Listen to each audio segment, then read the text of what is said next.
почитувани медиуми, почитувани граѓани на Република Македонија. Дополнителни средства за кожни фотели и автомобили, а помалку пари за земјоделците. Ова се предвидува со ребалансот на буџетот во делот на Министерството за земјоделство, шумарство и водостопанство.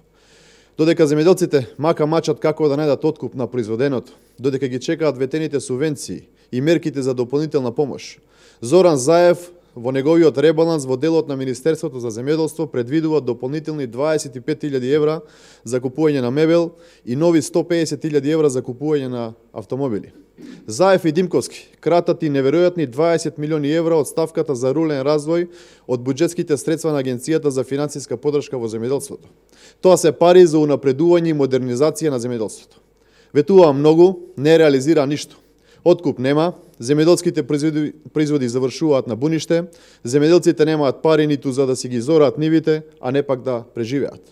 Оваа власт крати 1,5 милиони евро од ставката водостопанство, каде изминатиот период имаше сериозни проблеми кои што нанесоа огромна штета на земјоделското производство. Од кога дојдоа на власт до денес, немаат реализиран ниту еден проект во водостопанството. Како што проаѓа времето, така гледаме дека и воопшто немаат план нешто да направат во овој сегмент.